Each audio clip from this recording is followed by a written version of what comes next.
ప్రభు యేసుక్రీస్తు నామములో పిల్లల అందరికీ వందనాలు తెలియపరుస్తున్నాను. దేవుడు మనల్ని మన కుటుంబాలను ఆయన దీవులతో నింపి వర్ధలింపు చేయనుగాక. ఈ రోజు వర్తమానం మనం విన్నాం. దయచేసి శ్రద్ధగా విన్నాం. ఈ రోజు వర్తమానం ఎవరికి సమృద్ధి కలుగుతుంది? చాలా మంది ఆశపడుతున్నాయి కదా, సమృద్ధి అయిన జీవితం నాకు కావాలి, దీవెనకరమైన కృప నాకు కావాలి అని ఎదురు చూస్తాను. మంచిది, ఎదురు చూడడంలో తప్పలేదు. కానీ ఆ సమృద్ధి నువ్వు పొందాలంటే మన జీవితం ఎలా ఉండాలి? అంశం ఏంటంట, ఎవరికి సమృద్ధి కలుగుతుంది. నంబర్ 1 చూడు, ఎవరికి సమృద్ధి కలుగుతుందంటే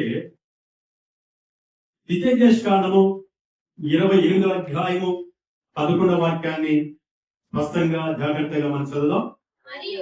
మరియు యెహోవా నీకిచ్చినదని నీ పితరులతో ప్రమాణం చేసిన దేశమున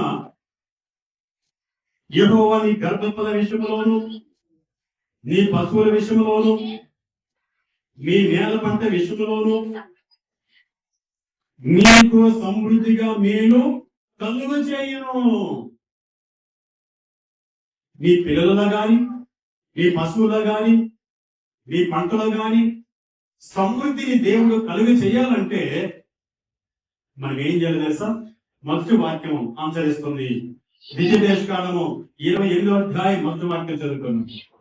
నీకు నీ దేవుడైన యెహోవా మాట శ్రద్ధగా విని నేడు నేను నీకు ఆజ్ఞాపించుచున్న ఆయన ఆజ్ఞలన్నిటినీ అనుసరించి నడుచుకొని నీడల నీ దేవుడైన యెహోవా భూమి మీద ఉన్న సమస్త జన్మల కంటే నిన్ను హెచ్చించును. దేవుని స్తోత్రం, హల్లెలూయా. దేవుని యొక్క సమృద్ధితో పొందాలంటే మొట్టమొదటి పాయింట్ ఏంటంటే దేవుని మాట శ్రద్ధగా వినాలి.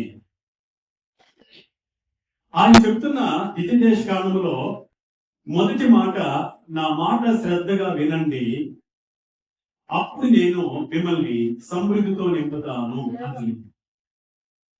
ఎలా నింపుతాడంటే అది పశువుల గాని, అది పంటల్లో గాని, అది సంతానముల గాని మనల్ని సమృద్ధితో నింపుతానని ద్వితీయోపదేశకాండము 28వ అధ్యాయము 11వ వాక్యంలో స్పష్టంగా ఆయన మనకు తెలియపరుస్తున్నాడు. మరొకసారి ఆ మాట చదవడానికి ప్రయత్నం చేద్దామా? యెహోవా నీకిచ్చునని నీ పితరులతో ప్రమాణం చేసిన దేశమున యెహోవా నీ గర్భఫల విషయంలోను, నీ పశువుల విషయంలోను, నీ నేల పంట విషయంలోను నీకు సమృద్ధిగా మేలు చేయను. హల్లెలూయా.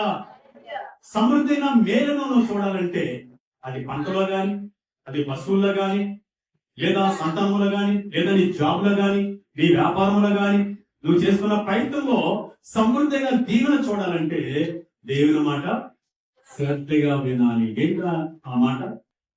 అబద్ధం ఆడదంటే ఆడకూడదు. పరాయి స్త్రీతో అక్రమ సంబంధం పెట్టుకోకూడదని పెట్టుకోకూడదు. పరాయి పురుషుడితో అక్రమైన సంబంధం పెట్టుకోవద్దని పెట్టుకోకూడదు. లంచం తీసుకోవద్దన్నాడు, తీసుకోకూడదు. యోగానుష్యం ఆశించొద్దన్నాడు, ఆశించదు. ప్రతి ప్రార్థనకు నన్ను జ్ఞాపకం చేసుకోవడానికి రండి అని పిలిచినప్పుడు మనం ఆ మాటకు లోపడాలి. ఇలా ఆయన చెప్పే ప్రతి మాట ప్రకారం మనం జీవిస్తే మనల్ని సమృద్ధితో ఆయన నింపుతాడు. హల్లెలూయా, హల్లెలూయా. అందుకే సామెతల గ్రంథం 13వ అధ్యాయం 13వ వాక్యం తెలియతే ఆయన మాట లేదా ఆయన ఆజ్ఞ జాగ్రత్తగా గైకుంటే ఎంత భాగ్యమో చూద్దాం. దేవుని మాటను తిరస్కరించువాడు అందువలన శిక్షనందును ఆజ్ఞ విషయమై భయభక్తులు గలవాడు లాభము పొందును. హల్లెలూయా, ప్రైజ్ ది లార్డ్. లాభము, సమృద్ధైన లాభం నీకు కలగాలంటే దేవుని మాట శ్రద్ధగా మనము వినాలి. ఒకనాడు ఒక పేదరాలు బోయాజు పొలంలోకి వచ్చి బోయాజు పొలంలో పరిగెడుకుంటుంది. ఆమె పేరు రూతు. మోయాబు దేశానికి సంబంధించిన ఒక విధవరాలు ప్లస్ పేదరాలు. ఆ పేదరాలు బోయాజు రాజు యొక్క పొలంలోకి వచ్చి పరిగి ఎదుర్కొంటున్నప్పుడు బోయాజు రాజు చూసి ఈ మాట అంటున్నాడు. ఏమంటున్నాడంటే, చదవడానికి ప్రయత్నం చేద్దాం. రూతు గ్రంథం 2వ అధ్యాయము 8వ వాక్యాన్ని చదువుకుందాం. బోయాజు రూతుతో, నా కుమారి, నా మాట విను, వేరొక పొలములో ఏడుకొనుటకు పోవద్దు, దీన్ని విడిచిపోవద్దు. ఇచ్చుట నా పనికత్తెల యొద్ద నిలకడగా ఉండము. దేవుని స్తోత్రం, హల్లెలూయా. ఒక బోయాజు రాజు పేదరాలైన విధవరాలైన రూతుతో ఈ మాట చెప్తున్నాడు. ఇదిగో నా పొలం, ఇది ఈ పొలములోనే పరిగెరుకు, వేరొక పొలములోనికి పోవద్దు. ప్రభువైన యేసుక్రీస్తు రారాజు అంటున్నాడు, నా మాట విను, వేరొకరి మాట వినొద్దు. హవ్వ సాతాను మాట విన్నాడు, ఆదాము విన్నాడు, హవ్వ విన్నది. సమృద్ధి పొందల, ఉన్న సమృద్ధి పోగొట్టుకున్నాను. ఈ సమయంలో నీవు నేను మనం రూతుతో బోయాజు చెప్పినట్లుగా ప్రభువైన యేసుక్రీస్తు ఈ సమయంలో మనతో మాట్లాడుతున్నాడు. నా మాటే శ్రద్ధగా విను, నేను నీకు సమృద్ధిని ఇస్తాను. రూతుతో బోయాజులా చెప్పాడు, ఈ పొలములోనే పరిగెరుకో, వేరొక పొలములోనికి పోవద్దు. ఆవిడ బోయాజు రాజు చెప్పినట్టు చక్కగా అదే పొలంలో పరిగెరుకున్నది. ఆమె జీవితం సమృద్ధితో నింపబడింది. హల్లెలూయా. అనగా ఏ పొలంలో పరిగెరుకున్నదో అదే పొలానికి యజమానురాలైంది, సమృద్ధితో నింపబడింది, లాభము పొందింది. సమస్త మహిమ ఆయనకే కలుగును గాక. హల్లెలూయా. గనుక యొక్క మధ్యాహ్న కాల సమయంలో దేవాది దేవుడు మనతో మాట్లాడుతున్న మాట, నీవు ఆయన మాట శ్రద్ధగా విని ఎడల నీ పిల్లల్లో గాని, నీ పశువులో గాని, నీ నేల పంటలో గాని, నీ జాబులో గాని, నీ వ్యాపారంలో గాని, ఎందులైనా సరే నేను నిన్ను సమృద్ధితో నింపుతాను అంటూ ఆయన మనతో మాట్లాడుతున్నాడు. సమృద్ధితో నింపబడాలంటే దేవుని మాట మనం శ్రద్ధగా వినాలి. ఇదిగో సమృద్ధితో నింపబడిన రూతును చూడండి. ఆమె బోయాజు రాజు మాట వినగా సమృద్ధైన జీవితాన్ని దేవుడు ఇచ్చాడు. ఈరోజు సమృద్ధైన జీవితం వినాలని పొందాలనుకుంటే దేవుని మాట చక్కగా వినాలి. ఆ మాటకు ఇది మొట్టమొదటి మాట దేవుడు మనతో మాట్లాడుతుంది. సమృద్ధిని పొందాలంటే ఆయన మాట శ్రద్ధగా వినాలి. ఇక రెండవదిగా సమృద్ధిని మనం పొందాలంటే, సమృద్ధిని దీవెని మనం పొందాలంటే దేవుని భయం కలిగి ఉండాలి. ఏం కలిగి ఉండాలి? దేవుని భయం మనం కలిగి. చాలా మందికి దేవుని భయం ఉండదు. మనుషుల భయం ఉంటుంది, భవిష్యత్తు గురించి భయం ఉంటుంది, వ్యాధుల గురించి భయం ఉంటుంది, కుక్కను చూస్తే, పిల్లిని చూస్తే భయం ఉంటుంది, బలిని చూస్తే భయం ఉంటుంది, ఎలా బ్రతకాలన్న భయం ఉంటుంది, ఎలా జీవించాలన్న భయం ఉంటుంది. కానీ దేవుని బట్టి భయం ఉండదు. అందుకే వాళ్ళ జీవితంలో సమృద్ధి చూడలేదు. మనం చూసినట్టయితే జోసెఫ్ బైబిల్లో నందమంటే ఏం చెప్తున్నాడో మనం చూద్దాం. చదవడానికి మనం ప్రయత్నం చేద్దాం. ఆదికాండం 42వ అధ్యాయం 18వ వాక్యాన్ని మనం చదువుకుందాం. 3వ దినమున యోసేపు వారిని చూసి, నేను దేవునికి భయపడవాడను, మీరు బ్రతుకున్నట్లు దీని చేయండి. హల్లెలూయా. జోసెఫ్ ఎవరికి భయపడుతున్నాడు? మనం మనుషులకు భయపడతాం, అధికారులకు భయపడతాం, లేదా మన కలిగే ఆపదలను బట్టి భయపడతాం. కానీ ఆపద నుంచి తప్పించే దేవుడు, అధికారుల మధ్యలో ఉన్నతమైన స్థితిలో పెట్టే దేవుడు, ఆయన్ని బట్టి మనం భయపడం. జోసెఫ్ ఏమన్నాడు? నేను దేవునికి భయపడవాడను. హల్లెలూయా. ఎవరు భయపడాలను? దేవునికి భయపడాలి. దేవునికి నువ్వు భయపడితే సమృద్ధితో దేవుడిని నిలుపుతాడు. జోసెఫ్ పోతిఫరు భార్య తన దగ్గరకు వచ్చి తనతో పాపం చేయమని కోరుకున్నప్పుడు ఎవరు భయపడ్డాడు? చెప్పాలి, ఎవరు భయపడ్డాడు? దేవునికి భయపడ్డాడు. ఆమె యజమానురాలు కదా, ఆమెకు నేను పాపం చేయకపోతే ఆమె ఉద్యోగాలను తీసేస్తుందేమో అని ఆమెకు భయపడ్డా. అందుకేమన్నాడు తెలుసా? భయపడకుండా చక్కటి సమాధానం ఇచ్చాడు పోతీఫరు భార్యతో. ఆదికాండం 39వ అధ్యాయం 9వ వాక్యం మనం చదివినట్లయితే అక్కడ ఎలాంటి సమాధానం ఇచ్చాడో చదవడానికి మనం ప్రయత్నించాం. నీవు అతని భార్యమైనందున నిన్ను తప్పమని దేనిని నాకు అప్పగింపక ఉండలేదు, కాబట్టి నేనిట్లు ఇంత ఘోరమైన దుష్కార్యము చేసి దేవునికి విరోధముగా పాపము పట్టుకుందనని తన యజమాని భార్యతో అనిను. దేవుని స్తోత్రం. యజమాని భార్యను చూసి భయపడలా, ఉద్యోగాన్ని తీసేస్తే ఆమె కోరిక నెరవేర్చకపోతే అని. ఎవరు భయపడ్డాడు? దేవుడికి భయపడ్డాడు. కాబట్టి ఆయన జీవితాన్ని దేవుడు ఏం చేశాడు? సమృద్ధితో నింపేశాడు. హల్లెలూయా. సమృద్ధి. ఆయనే ఐగుప్తు దేశం అంతటి మీద అధికారిగా మారి ఐగుప్తు దేశం అంతటికి ఆహార ధాన్యాలు ఇచ్చే వ్యక్తిగా మారాడు. అది మాత్రమే కాదు, ఐగుప్తు దేశం చుట్టూ ఉన్న దేశాలన్నిటికీ ఆయనే పోషణకర్తగా దేవుడు ఆయన్ని సమృద్ధితో నింపేశాడు. హల్లెలూయా. అందుకే ఈ రోజు మనం సమృద్ధితో నింపబడాలంటే దేవునికి భయపడాలి, మరి దేనికి భయపడకూడదు.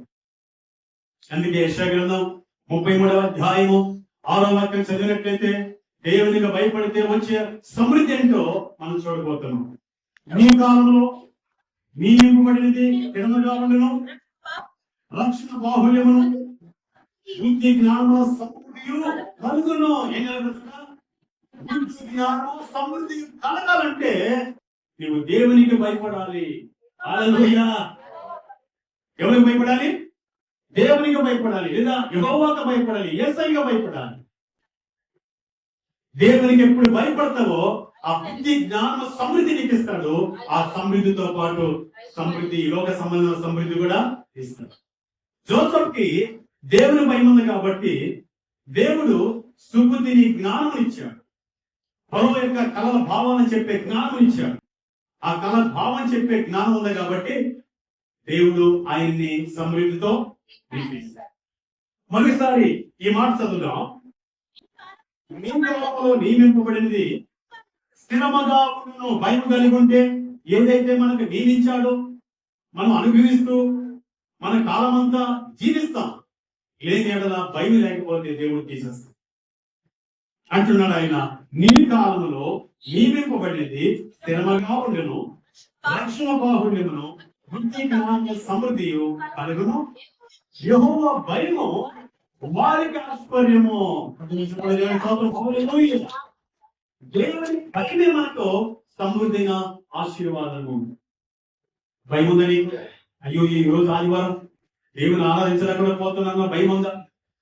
ఈరోజు ఆత్మ ఎల్లుదల ప్రార్థన కూడిక, సంఘ కూడిక, కుటుంబ కూడిక, గృహ కూడిక నేను వెళ్ళలేకపోతున్నాను భయం ఉందా? ఇలాంటి దైవ భయం నీకుంటే సమృద్ధి నీ దగ్గరే దేవుడు ఉండేటట్టు చేస్తాడు. హల్లెలూయా. ఈరోజు సమృద్ధి నేను బతకలేకపోతున్నాం అంటే దాని అర్థం ఏంటి తెలుసా? దేవుని భయం మన జీవితాలలో లేదు. దేవుని భయం మన జీవితాల్లో లేదు. దేవుని భయం ఎవరు కలిగి ఉంటారో వారిని దేవుడు సమృద్ధితో నింపుతాడు. అటు కృప దేవుడు మనకు దయచేయను గాక. ఆమేన్. ఇక మూడవదిగా దేవుని సమృద్ధి మనం పొందాలంటే మూడో పాయింట్ మనం విందాం. క్రమము తప్పకుండా దైవ సన్నిధికి లేదా దేవుని మందిరానికి వచ్చినప్పుడు ఆ సమృద్ధిని దేవుడు నీకిస్తాడు.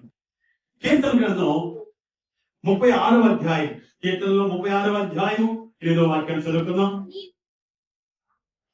మీ మందిరం యొక్క సమృద్ధి వలన వారు తృప్తి నందుచున్నారు, సంతృప్తి నందుచున్నారు.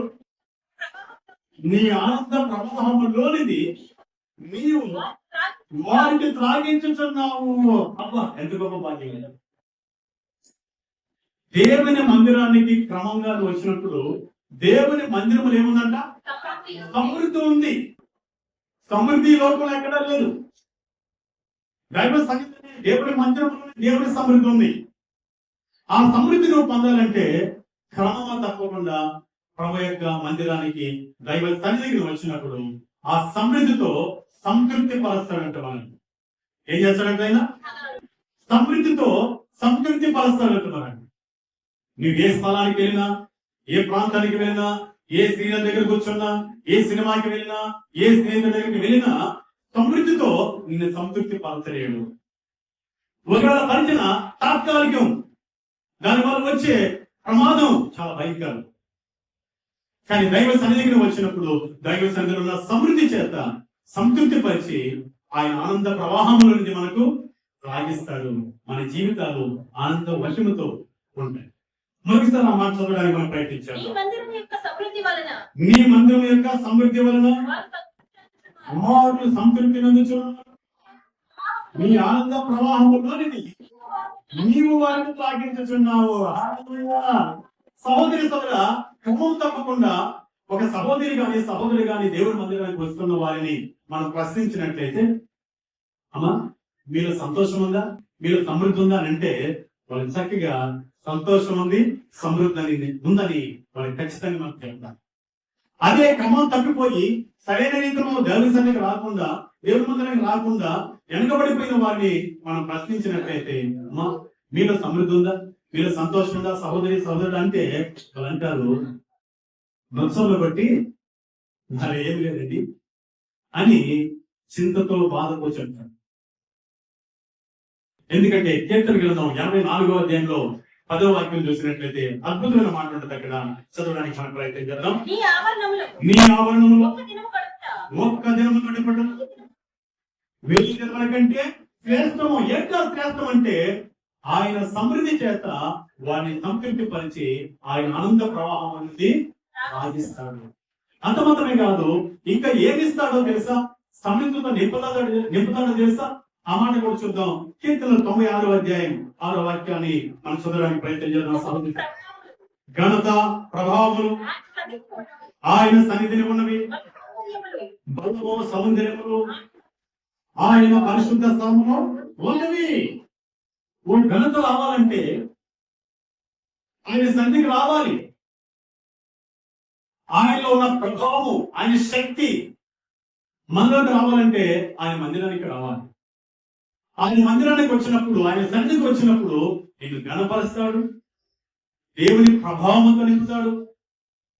అంత మాత్రమే కాదు, బలం ఇస్తాడు, సౌందర్యం ఇస్తాడు, ఆత్మీయ సౌందర్యాన్ని ఇస్తాడు, శరీర సౌందర్యాన్ని కూడా ఇస్తాడు. ఎందుకంటే ఆయన దగ్గరకు వచ్చినప్పుడు క్రమాన్ని పాటిస్తావు కాబట్టి, చెడుతనాన్ని విసరిస్తావు కాబట్టి శరీర సంబంధమైన అందం కూడా వస్తుంది, ఆరోగ్యం కూడా వస్తుంది. కనుక ఆయన మందిరానికి వచ్చే నీవు క్రమం తప్పకుండా వస్తే దేవుని సమృద్ధితో నింపి ఆయన ఆనంద ప్రవాహంలో అనేది ఏంటంటే ఘనత ఇస్తాడు, ప్రభావం ఇస్తాడు, బలం ఇస్తాడు, సౌందర్యం ఇస్తాడు. అంతమాత్రమే కాదు, సంతోషంతో మన నింపుతా ఆయన మందిరంలో. హల్లెలూయా. కీర్తన 16వ అధ్యాయం 11వ వాక్యాన్ని చదువుకుందాం. కీర్తన గ్రంథం 16వ అధ్యాయం 11వ వాక్యం చదువుకుందాం. జీవ మార్గమును నీవు నాకు తెలియజేసదము, నీ సన్నిధిన సంపూర్ణ సంతోషం కలదు. నీతి గుడి చేతిలో నిత్యము సుఖములు కలవు. హల్లెలూయా. దైవ మందిరానికి మనం వచ్చినట్లయితే ఏముందంటే దైవ మందిరంలో జీవ మార్గమును తెలియపరుస్తాడు, సంపూర్ణ సంతోషం ఇస్తాడు, అలాగనే నిత్యము ఆయన చేతుల్లో ఉన్న సుఖాన్ని దైవ సన్నిధికి రాకుండా నువ్వు వేరుగా బ్రతికితే ఇలాంటి సమృద్ధి అంతా పోగొట్టుకుంది. చూడండి, రక్తస్రావం కలిగిన స్త్రీ దుఃఖపడుతూ ఏడుస్తూ అంగలాడుస్తూ వచ్చింది. ఎప్పుడైతే ఆయన వస్త్రపు చెంగును ముట్టిందో ఆయన సన్నిధికి వచ్చి ఏం జరిగింది? ఆ దుఃఖం ఏమైంది? సంతోషంగా మారింది. హల్లెలూయా. ఆయన ప్రభావం ఆమెలోకి వచ్చింది, ఆమెకు బలం వచ్చింది, ఆమెకు సౌందర్యం వచ్చింది, ఆమెకు ఘనత వచ్చింది, నిత్య సుఖము దొరికింది. ఈరోజు ఎక్కడ గడుపుతున్నావు? ప్రభు సన్నిధికి రాకుండా నీ జీవితంలో సమృద్ధిని చూడండి. ఇవన్నీ సమృద్ధితో వీటినన్నింటినీ మనకిచ్చి సమృద్ధితో మనం నింపుతాడు. కానీ ఎక్కడికి వద్దాం మనం? ప్రతి ఆదివారం ప్రతి ప్రార్థనకి దైవ మందిరానికి వచ్చినప్పుడు ఆయన మందిరంలో ఉన్న సమృద్ధి చేత మనందరినీ సంతృప్తి పరిచి ఆయన ఆనంద ప్రవాహం అనేది అటు కృప దేవుడు మనకి దయచేయను గాక. హల్లెలూయా. ఇకపోతే దేవుని చేత సమృద్ధి చేత, దేవుని సమృద్ధి చేత మనం నింపబడాలంటే 4వ పాయింట్ చూడండి. దేవుణ్ణి వెంబడించే వారంగా మనం ఉండాలి, లేదా దేవుని వెంబడించే గొర్రెలుగా మనం ఉండాలి. అప్పుడు ఆయన సమృద్ధి చేత మనం నింపు, సమృద్ధితో నింపుతాం. యోహాను సువార్త 10వ అధ్యాయం 10వ వాక్యాన్ని ధ్యానం చేద్దాం. యోహాను సువార్త 10వ అధ్యాయం 10వ వాక్యాన్ని ధ్యానం చేద్దాం. దొంగతనం అనుకుని అంకేమో చేతుకుని వచ్చునుగా, మరి దేని మీద రాదు, గొంతుకు జీవం కలుగుతున్నాం, అది సమృద్ధిగా కలుగుతున్నాం. నేను వచ్చింది నేను. హల్లెలూయా. ఎందుకు వచ్చాడు యేసు ప్రభు? గొర్రెలకు సమృద్ధిగా జీవము కలిగజేయడానికి ఆయన వచ్చాడు. ఈ లోక సంబంధమైన ఆహారం పెడతాడు. జీవం అనగా ప్రాణం. ప్రాణాన్ని ప్రేమించి, మన ప్రాణాన్ని ప్రేమించి మనకు కావలసిన ఈ లోక సంబంధమైన ఆహార పదార్థాలు సమృద్ధిగా మనకి ఇస్తాయి. అంత మాత్రమే కాదు, నిత్య జీవం కూడా మనకి ఇస్తారు. మరొకసారి అదే మాట కంటిన్యూ చేద్దామా? దొంగతనమును, హత్యను, నాశనము చేసుకుని వచ్చింది కానీ మరి జీవము కలుగును, అది సమృద్ధిగా కలుగును. నేను వచ్చి మీతో నిజంగా చెప్పుతున్నాను, నేను గొర్రెలకు మంచి కాపరిని, మంచి కాపరి గొర్రెల కొరకు తన ప్రాణంలో పెట్టును. హల్లెలూయా. మన కోసం ప్రాణం పెట్టడానికి వచ్చాడు. ఎందుకు తెలుసా? మనకు సమృద్ధి ఇవ్వడానికి. ఇలాంటి మంచి కాపరి లోపల ఎవరు ఉన్నారు? ఇలాంటి మంచి దేవుడు ఎవరైనా ఉన్నారా? ఈ రోజైనా ఒక గొర్రెగా యేసుక్రీస్తు ప్రభుని వెంబడించు, సమృద్ధైన జీవాన్ని నీకు ఇస్తాడు. హల్లెలూయా. సమృద్ధైన సహాయాన్ని కలిగజేస్తాడు. ఆయన విడిచి వేరుగా జీవించినట్లయితే ఇక బయట ఉన్న వాళ్ళందరూ ఎవరు తెలుసా? జీతగాడు. జీతగాడు ఏం చేస్తారంట? కింద రాయబడి ఉంది, 10వ వచనం, యోహాను సువార్త 10:13. జీతగాడు గొర్రెల కాపరిగాడు, జీతగాడు గనక గొర్రెలకు వచ్చి లక్ష్యము చేయక పారిపోవను. నేను గొర్రెల మంచి కాపరిని, తండ్రి నన్ను ఎలాగున ఎరుగును, నేను తండ్రిని ఎలాగ ఎరుగుదును, అలాగే నేను నా గొర్రెలను ఎరుగుదును, నా గొర్రెలను ఎరుగును, మరియు గొర్రెల కొరకు నా ప్రాణము పెట్టుచున్నాను. హల్లెలూయా. ప్రియ సహోదరి సోదరా, నిజంగా ఆయన వెంబడించే గొర్రెగా కాదో అని దేవుడు ఎరుగున్నాడండి. ఆయన వెంబడించే గొర్రెవైతే నిజంగా నీకు జీవము కలిగే రీతిగా సమృద్ధిని ఇస్తాడు. అంతమాత్రమే కాదు, నిత్య జీవం కూడా ఇస్తాడు. ఒకసారి ఆ మాట కూడా చదువు. యోహాను సువార్త 10వ అధ్యాయం 27వ వాక్యాన్ని మనం ధ్యానించాలి. నా గొర్రెలు నాతో నీకు వాటిని వెంబడించడం. ఓ గొర్రె, ఓ సహోదరి సోదరుడా, నిజముగా నీవు ఆయన వెంబడించే గొర్రెవైతే, అనగా ఆయన ముందు నడుస్తున్నప్పుడు ఆయన అడుగు జాడల ప్రకారం, లేదా ఆయన అడుగులో అడుగేస్తూ ఆయన అనుసరించినట్లయితే, ఆయన వెంబడించినట్లయితే సమృద్ధిన జీవాన్ని నీకు ఇస్తాడు. దానితో పాటు నిత్య జీవం కూడా ఇస్తాడు. కంటిన్యూ చేద్దాం మాట. నేను వాటి నిత్య జీవం కనుక అవి పోవు, ఎవరినో వాటిని నా చేతుల నుండి అపహరింపుడు. దేవునికి స్తోత్రం కలుగుగా. హల్లెలూయా. ఎప్పుడైతే యేసుక్రీస్తు ప్రభుని వెంబడిస్తావో ఈ లోక సంబంధమైన పోషణ సమృద్ధిస్తాడు, ప్లస్ నిత్య జీవం అనే పరలోకాన్ని కూడా ఆయన మనకు సమృద్ధిగా ఇస్తాడు. ఆయన వెంబడించే గొర్రెగా ఉన్నామా? ఆయన విడిచిపెట్టి దారి తప్పిన గొర్రెగా ఉన్నాం? నేను ప్రశ్నించుకోవాలి.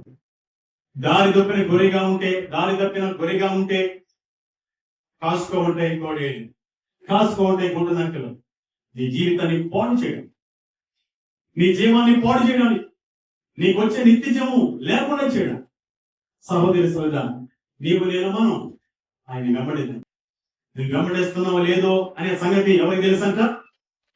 నా గొర్రెలు నా స్వరం విను, అవి నన్ను గమనించు, వాటిని నేను ఎరిగి ఉన్నాను. నా గొర్రెలు నా స్వరం వింటాయి, అవి నన్ను వెంబడిస్తాయి. నన్ను వెంబడించిన గొర్రెల్ని నేను ఎరిగి ఉన్నాను, నన్ను వెంబడించే గొర్రెలు కూడా నేను ఎరిగి ఉన్నాను. వెంబడించే గొర్రెలకి సమృద్ధైన జీవం ఉంది, అలాగే నిత్య జీవం ఉంది. అంటే కృప పరిశుద్ధాత్మ దేవుడు, దేవాది దేవుడు మనకు సహాయం చేయగాక. హల్లెలూయా, హల్లెలూయా. ఇకపోతే 5గా చూద్దాం. ఎవరు దేవుడిచ్చే సమృద్ధిని పొందుతారంటే తండ్రితో ఉండేవాళ్ళు మాత్రమే పొందుతారు. అంటే దేవునితో ఉండేవాళ్ళు మాత్రమే, దేవునితో కలిసి ఉండేవాళ్ళు, దేవునితో లీనమై ఉండేవాళ్ళు, వారు మాత్రమే సమృద్ధిని పొందుతారు. చదవడానికి ప్రయత్నం చేద్దాం. లూకాసు వార్త 15వ అధ్యాయం, లూకాసు వార్త 15వ అధ్యాయము 17వ వాక్యాన్ని మనం ధ్యానం చేద్దాం. అయితే బుద్ధి వచ్చినప్పుడు వాడు అనగా చిన్న కుమారుడు నా తండ్రి యొద్ద ఎంతో మంది కూలి వాళ్ళకు అన్నము సమృద్ధిగా ఉన్నది, నేనైతే ఇక్కడ ఆఖరికి చచ్చిపోతున్నాను. తండ్రితో కానంటే తండ్రి దగ్గర ఏముంది? సమృద్ధిని ఆహారం ఉంది. హల్లెలూయా. పెద్ద కుమారుడు తండ్రితో ఉన్నాడు. తండ్రితో ఉండి ఒకరోజు తండ్రిని అడిగాడు, నానా నేను విందు చేసుకోవడానికి ఒక మేక పిల్లలను నా స్నేహితులతో కలిసి చేసుకోవడానికి ఇచ్చావంటే, అప్పుడు తండ్రి ఏమన్నాడు? నాతో ఉన్నావు కనుక నావన్నీ నీవన్నాడు. హల్లెలూయా. ఏమన్నాడు ఆయన? ఏమన్నాడండి? నావన్నీ నీవే. చదవడానికి ప్రయత్నం చేద్దాం. లూకాసు వార్త 15వ అధ్యాయం 31వ వాక్యం జరుగుతుంది. అందుకతడు, కుమారా నేను ఎల్లప్పుడూ నాతో కూడా ఉన్నాడు, నావన్నీ నీవి. మన సంతోషపడి ఆనందించుగా యుద్ధమే. హల్లెలూయా. సహోదరి సోదరుడా, తండ్రితో ఉంటే తండ్రివన్నీ తండ్రితో గడుపు. ఎవరితో గడుపుతున్నావు? సెల్ ఫోన్ తో గడుపుతున్నావు అధికంగా. వాక్యం చదువు, తండ్రితో నీతో మాట్లాడు, తండ్రి నీతో మాట్లాడు. ప్రార్థన చేయి, నువ్వు తండ్రితో మాట్లాడుతున్నావు.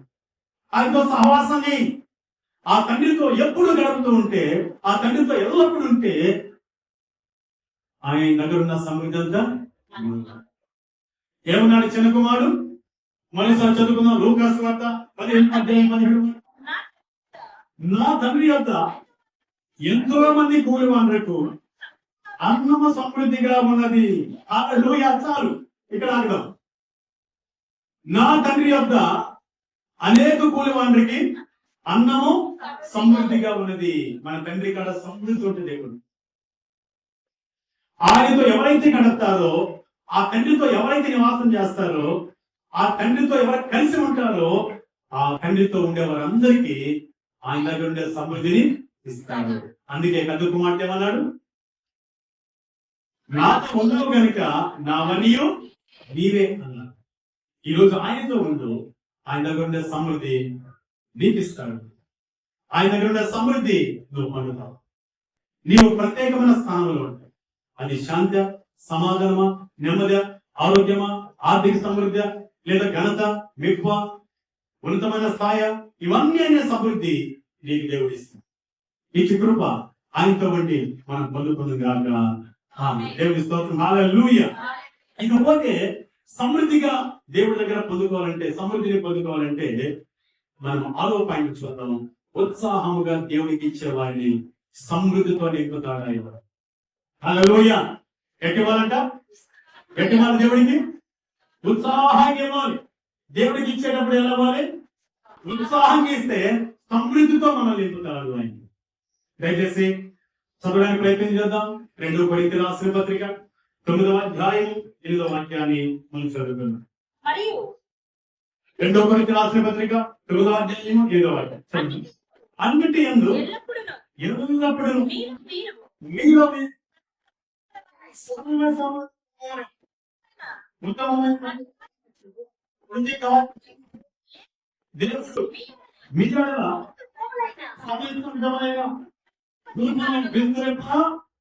చేయగలడు. హల్లెలూయా. మనలో మనం ఎల్లప్పుడూ సమృద్ధిగా ఉండాలంటే మనము దేవుడికి ఉత్సాహంగా ఇవ్వాలి. ఒకసారి 7వ వాక్యం చదువుదామా. సనుగు కొనకయు బలవంతముగా కలకయు ప్రతివాడు తన హృదయంలో నిశ్చయించుకున్న ప్రకారము ఇయ్యవలెను. దేవుడు ఉత్సాహముగా ఇచ్చువానిని ప్రేమించును. హల్లెలూయా. నా ప్రియ సహోదరి సోదరా, ఉత్సాహంగా జీవించినట్లయితే నువ్వు సర్వ సమృద్ధి కలిగి ఉంటావు. సనుగు కొనకుండా, బలవంతంగా కాకుండా, సంతోషంగా దేవుడికి ఇస్తే, ఉత్సాహంగా దేవుడికి ఇస్తే, దేవుడు నిన్ను నన్ను ప్రేమిస్తాడు. ఆ ప్రేమలో సర్వ సమృద్ధి మనకు ఇస్తాడు. సమృద్ధితో మనం నింపబడు. సహోదరి సోదరా, ఒకనొక రోజు హన్నా అనే ఒక స్త్రీ పిల్లలు లేకుండా ఉన్నప్పుడు, ఆమె జీవితంలో అవమానం, ఆమె జీవితంలో దుఃఖం, ఏడుపు, నింద ఇవన్నీ అనుభవిస్తున్నప్పుడు ఆమె ఒకనొక రోజు దేవుని మందిరానికి వెళ్ళి ఇలా మొరుకుతున్నది, ప్రభువా నాకు ఒక మగ సంతానాన్ని ఇస్తే ఆ మగ సంతానాన్ని పాలు విడిచిన వెంటనే తిరిగి నీకే సమర్పిస్తానయ్యా అని ఆమె మొరుకుతున్నది. ఆమె ఎలా మొరుకుతున్నదో వెంటనే ఆ మొరుకుకున్న ప్రకారం దేవుడు మగ సంతానాన్ని ఇచ్చాడు. ఆ మగ సంతానాన్ని ఆమె చక్కగా పెంచి పాలు విడిచిన వెంటనే తిరిగి తీసుకొచ్చి దేవునికి చెప్పాలి, సంతోషంగా ఇచ్చేసి. ఏం చేస్తున్నారు? సంతోషంగా ఇచ్చింది. ఇప్పుడు దేవుడు ఏం చేశాడు చూద్దాం సార్.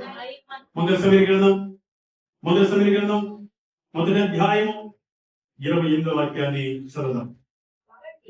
కాబట్టి నేను మా బిడ్డను యెహోవాకు ప్రతిష్ఠించుతున్నాను, తాను బ్రతికి దినములన్నిటిను వాడు యెహోవాకు ప్రతిష్ఠితుడని చెప్పాను. దేవుని స్తోత్రం. హల్లెలూయా.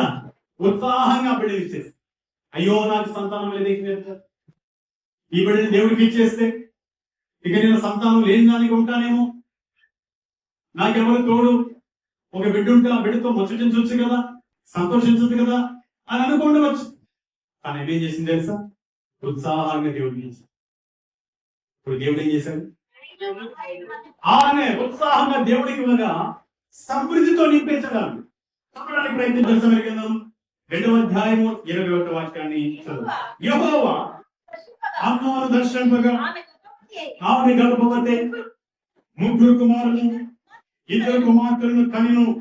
అయితే వారు సమయంలో యెహోవా సన్నిధిలో ఉండి ఎదురుచుండెను. దేవుని స్తోత్రం. హల్లెలూయా. ఉత్సాహంగా తన కుమారుని దేవుని సేవకి ఇవ్వగా దేవుడు ఆమెను సంతానముతో సమృద్ధితో నింపేశాడు. 3 కుమారులు 2 కుమార్తెల నుంచి సమృద్ధితో నింపేశాడు. ఆమె అడగలేదు, అయ్యా మరొక బిడ్డని మనం అడగలేదు. ఎప్పుడైతే ఉత్సాహంతో తన ఏకైక కుమారుని దేవుడికి ఇచ్చేసిందో సేవకి, దేవుడి సమృద్ధితో నింపేశాడు. ఈ రోజు నేను మనం దేవునికి ఇచ్చే విషయంలో సనుగుకుంటూ, బాధపడుతూ, దుఃఖపడుతూ ఇచ్చినట్లయితే సమృద్ధిని చూడండి. సంతోషంగా ఉత్సాహంగా దేవుడికి ఇచ్చినప్పుడు దేవుడు ఏం చేస్తాడంట? మనలో మనము సర్వ సమృద్ధి కలిగి ఉన్నట్లుగా ప్రతి ఉత్తమమైన కార్యం చేయడానికి తన కృపను మన పట్ల విస్తరింప చేయగలరు. హల్లెలూయా. ఎవరండి దేవుడి చేత సమృద్ధిని పొందేది? ఉత్సాహంగా దేవుడికి ఇచ్చేవారిని. ఇది 6వ పాయింట్. దేవుడి స్తోత్రం కలిగిన. హల్లెలూయా. హల్లెలూయా. ఇకపోతే 7వ పాయింట్ నుంచి, దేవుడి చేత సమృద్ధితో నింపబడేవారు ఎవరంటే 7వ పాయింట్, దేవుని సేవ చేసేవారు సమృద్ధితో నింపబడతారు. హల్లెలూయా. ఎవరండి? నిజంగా, యథార్థంగా, నమ్మకంగా మనము దేవుని సేవ ఎవరైనా సరే, విశ్వాస అయినా సరే, నీ పరిచయం చేసే వ్యక్తులు, ఒక సేవకుడైనా సరే, నిజంగా, యథార్థంగా, నమ్మకంగా మనం సేవ చేస్తే దేవుడు మన సమృద్ధితో నింపుతాడు. దేవుని స్తోత్రం. హల్లెలూయా. పౌలు గారు ఈ మాటలు చెప్తున్నాడు. చదవడానికి ప్రయత్నించేద్దాము. ఫిలిప్పీయులకు రాసిన పత్రిక 4వ అధ్యాయం 18వ వాక్యాన్ని మనం చదువుదాం. చూడండి ప్రియా సహోదరులారా, ఫిలిప్పీయులకు రాసిన పత్రిక, నాకు సమస్తం సమృద్ధిగా కలిగి ఉన్నది. హల్లెలూయా. ఎవరండినా? సేవకుడనే పౌలు, అపోస్తలుడైన పౌలు చెప్తున్నాడు, నాకు సమస్తమును సమృద్ధిగా కలిగి ఉన్నది. హల్లెలూయా. పౌలు గారు ఏమండి ఒకప్పుడు కిరాతకుడే, ఒకప్పుడు దుర్మార్గుడే, ఒకప్పుడు సంఘాన్ని ఈడ్చి నష్టపరిచిన వాడే. కానీ దేవుడి చేత పట్టబడిన తర్వాత, దేవుని ఆత్మతో నింపబడిన తర్వాత, ప్రభు కోసం బ్రతకడానికి బ్రతికితే క్రీస్తు సావైతే లాభం అంటూ ప్రభు కొరకు బ్రతికాడు కాబట్టి, ప్రభు కొరకు నిశ్చిత కలిగి సేవ చేశాడు కాబట్టి ఆయన అంటున్నామంటే తెలుసా, నాకు సమృద్ధిగా కలిగి ఉన్నది. ఎవరిచ్చాడు ఈ సమృద్ధి? పౌలు గారికి ఎవరిచ్చారండి? దేవుడే ఇచ్చాడు. దేవుడి స్తోత్రం, హల్లెలూయా. ఈరోజు నీవు దేవుని సేవ చేయి, పరిచయం చేయి, సేవకి సపోర్ట్ గా ఉండు, సంఘానికి సపోర్ట్ గా ఉండు. సంఘములో ఏ పరిచయం చేయి, సువార్త చేయి, లేదా కుటుంబాలు దర్శించు, వెనకబడిపోయిన ఆత్మలు బలపరచు, నడిపించు. ఏ పనినే చెయ్యి. ఈ పనికి దేవుడు నిన్ను సమృద్ధి కలిగి. అందుకే పౌలు గారు ఏమన్నాడు తెలుసా? మరొక చోట, నేను ఇష్టపడి సువార్త చేసిన ఎడల నాకు జీతము దొరకదు. ఎవరు దొరుకుతుందంట? ఇష్టపడి దేవుని సేవ చేస్తే, ఇష్టపడి సువార్త చేస్తే సమృద్ధిన జీతము, సమృద్ధిన ఆశీర్వాదం దేవుడు మనకి ఇస్తాడు. ఆ మాట కూడా చూద్దాం ఒకసారి. రాసిన పత్రిక 9వ అధ్యాయం 16వ వాక్యం చదువుకుందాం. నేను సువార్తను ప్రకటించుతున్నాను, నాకు అతిశయ కాలం కలిగింది. సువార్తను ప్రకటించవలసిన భారము నా మీద మోపబడి ఉన్నది. అయిపో నేను సోదరులను ప్రకటించకపోయిన ఎడల నాకు శ్రమ. అది లేదా ఇది నేను ఇష్టపడి చేసిన ఎడల నాకు జీతము దొరుకును. హల్లెలూయా. దేవుని సేవ, సువార్తని చెప్పు, పరిచయం చేయి, వాక్యం పరిచయం చేయి, లేదా కుటుంబాలు దర్శించు, లేదా ఎనగబడిపోయిన ఆత్మలు నడిపించు, లేదా మందిరములు ఆయా పరిచయించు. దేవుని పని ఎవరైతే చేస్తారో, దేవుని పని ఎవరైతే వాదోపవాదాలు లేకుండా, పాస్టర్ గారు నాకే చెప్పాడు, నేనేం చేయాలి, ఇంకెవరు కనపడలేదా? నువ్వే కనపడ్డావు దేవుడికి. అందుకే పాస్టర్లోంచి నీకు చెప్తున్నాడు, సేవకులోంచి నీకు చెప్తున్నాడు. ఎందుకు తెలుసా? నీవు సమృద్ధితో నింపబడడానికి నీకే ఆ పరిచయం చేయమని చెప్తున్నాడు. హల్లెలూయా. ఇది నువ్వు గ్రహించాలి. నేనన్నా చిమ్మేది, మందిరాన్ని చిమ్మేది నేనన్నా, స్వాపలేసేది నేనన్నా, సువార్త చెప్పేది నేనన్నా, కుటుంబాన్ని దర్శించేది నేనన్నా. అంటే నీవే నువ్వు సమృద్ధితో నింపడాలన్నది దేవుని యొక్క ప్రణాళిక, దేవునికి చిత్తం. అందుకే నువ్వు కష్టపడు, దేవుని పరిచయం చేయి. ఎక్కడో పోయి భారభరితమైన పనులు చేస్తావు, వాటికంటే కొంత సమయం కేటాయించి దేవుని పని చేయి. సమృద్ధి దేవుడు నేను ఒకనొక రోజు కొన్ని సంవత్సరాల క్రితం నేను ఇంట్లో టైలరింగ్ షాప్ జరుగుతూ సువార్త చేసుకున్నప్పుడు నా దగ్గరకు వచ్చే ఆ కస్టమర్స్ అనేవాళ్ళు, నీవు షాపుని మానేసి మాకెందుకు దేవుని గురించి చెప్తున్నావు, నీకెవరైనా జీతం ఇస్తారా అని అడిగాను. అప్పుడు నేను చెప్పాను, జీతం ఇస్తారని, అది పై నుంచి వస్తున్నాను. హల్లెలూయా. దేవుడి కానించడానికి వస్తుంది. ఎందుకని తెలుసా? పౌలు గారు ఏం చెప్పాడు? ఇది ఇష్టపడి చేసిన జీతము దొరుకుతుందో ఆ మాటనే పట్టుకుని దేవుడు నాకు ఇస్తాడని చెప్పాడు. ఆ రోజుల్లో క్లిష్ట పరిస్థితుల్లో ఉన్నప్పుడు కూడా, ఆర్థిక సమస్యలో ఉన్నప్పుడు కూడా సువార్త ప్రకటించేవాడు, ప్రేమను పంచేవాడిని.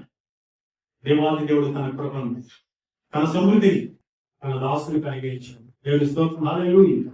అదే సేవ చేయి, ఇతర సహోదరుల ద్వారా కూడా నీకు సహాయం పంపిస్తాడు. దేవుడు సమృద్ధి నాకు మూడు కాదు, ఇతర సహోదరుల ద్వారా సహాయం పంపిస్తాడు. సమృద్ధితో నేను దేవుడు నింపుతాడు. ఈ కృప పరిశుద్ధాత్మ దేవుడు మనకి సహాయము చేయండి. మధ్యాహ్నకాల సమయంలో సహోదరి సోదరుడా, ఎవరు దేవుడి సమృద్ధిని పొందుకుంటారు? నంబర్ 1, చివరిగా చెప్పండి. నంబర్ 1, దేవుడి చేత సమృద్ధి పొందాలంటే నంబర్ 1 దేవుని మాట వినాలి. నంబర్ 2 దేవునికి భయపడాలి. నంబర్ 3 దేవుని మందిరానికి క్రమంగా రావాలి. నంబర్ 4 దేవుని గమనించే గొర్రెలుగా మనం ఉండాలి. నంబర్ 5 తండ్రితో ఉండే జీవితం అనుభవం కలిగి ఉండాలి. నంబర్ 6 ఉత్సాహంగా దేవుడికి ఇచ్చేవాళ్ళు ఉండాలి. నంబర్ 7 దేవుని సేవ చేసేవారిగా ఉండాలి. దేవుడి సమృద్ధి ఉంటాడు. ఈ కృప పరిశుద్ధాత్మీయుడు మనకు మన కుటుంబానికి ఆయన దయచేసి దీవించునుగాక.